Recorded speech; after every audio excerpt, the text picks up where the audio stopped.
Welcome to star 9 news. Vizianagaram జిల్లా గజపతి నగరం నియోజకవర్గంలో ముఖ్యమంత్రి జగన్మోహన్ రెడ్డి రాళ్లదాడి డ్రామా నంబర్ 2గా గజపతి నగరం నియోజకవర్గ ఉమ్మడి అభ్యర్థి కొండపల్లి శ్రీనివాస్ అభివర్ణించారు.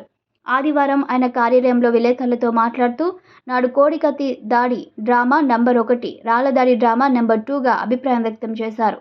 టీడీపీ నూతన కార్యాలయం ప్రారంభం చేసినందుకు సంతోషం వ్యక్తం చేశారు. ఇది నిరంతరం పనిచేస్తుందన్నారు. పలువురు నేతలు పాల్గొన్నారు. తెలుగుదేశం యొక్క లీగల్ సెల్, అడ్మిన్ ఆఫీస్, కార్యకర్తలు కలుసుకునే చోట నాయకులకి అందుబాటులో ఉంటూ ప్రతి తెలుగుదేశం కార్యకర్త కూడా ఇక్కడికి వచ్చి వాళ్ళ తాలూకు విన్నపాలు తెలియజేసుకోవడానికి, అలాగే ప్రతి విన్నపాన్ని స్పందించే విధంగా ఈ ఆఫీస్ నడుచుకుంటుందని ఈ వేదిక ద్వారా చెప్పుకుంటున్నాను. అదేవిధంగా ఈ ఆఫీస్ కేవలం 20 డేస్లో మేము పూర్తి చేసాం. దానికి మా టీం అందరికీ కూడా ప్రత్యేక ధన్యవాదాలు తెలియజేస్తున్నాను. రానున్న కాలంలో గజపతి నగరం నియోజకవర్గానికి పూర్తి స్థాయిలో ఈ ఆఫీస్ సేవలు అందిస్తుందని, రాష్ట్రంలో తెలుగుదేశం పార్టీ ఆఫీస్ ఎలాగైతే పనిచేస్తుందో అలాగే గజపతి నగరం నియోజకవర్గం ఆఫీస్కు కూడా తెలుగుదేశం పార్టీ ఆఫీస్ అలాగే పనిచేస్తుందని ఈ వేదిక ద్వారా తెలియజేసుకుంటున్నాను. అలాగే మీరు చూసుకుంటే నిన్న జరిగిన ఇన్సిడెంట్ ఏదైతే డ్రామా నడిచిందో దాన్ని పూర్తిగా మేము ఖండిస్తున్నాము.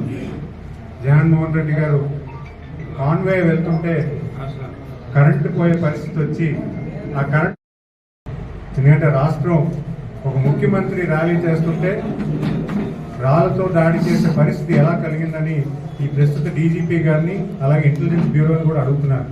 ఎందుకంటే ఒక ముఖ్యమంత్రి స్థాయిలో నాయకుడు ఈరోజు ఒక ర్యాలీ జరుగుతున్నప్పుడు, బస్సులో జరుగుతున్నప్పుడు సడన్గా కరెంట్ ఆగడం ఏంటి, రాళ్ళతో అటాక్ చేయడం అంటే అది కేవలం డ్రామా కింద కనిపిస్తుంది. కానీ దాంట్లో ఎంతవరకు నిజం ఉంది అనేది మనమే ప్రశ్నించుకోవాలి. అదేవిధంగా మీరు చూసుకుంటే కిందసారి ఎన్నికలప్పుడు కోడికత్తి డ్రామా, అది డ్రామా నెంబర్ 1, ఇది డ్రామా నెంబర్ 2. కోడికత్తి డ్రామా చూసుకుంటే ఎయిర్పోర్ట్లో ఏదో కోడికత్తి ఏదో మెడకు తీసుకున్నారని ఆ నిందితుడు ఎవరైతే పట్టుబడ్డాడో ఇప్పటి వరకు కూడా, మొన్నటి వరకు కూడా ఆయన బెయిల్ ఇవ్వని పరిస్థితి. అసలు ఆ కేసు సిబిఐకి ఎందుకు అప్పచెప్పలేదని కూడా ఇప్పుడు మనకు డౌట్. అంటే ఆ కేసుని కొంచెం స్పీడప్ చేసి కంక్లూడ్ చేసే పరిస్థితి కూడా పరిపాలన ఉన్న ప్రభుత్వం కూడా చేయలేని పరిస్థితి. అంటే అందులో ఎంత డ్రామా ఉందనో మనం కూడా ఆలోచించాలి. అదేవిధంగా ఈ రాళ్లపై దాడి కూడా అదే డ్రామా అని ఖచ్చితంగా మనం భావిస్తున్నాము. ఎందుకంటే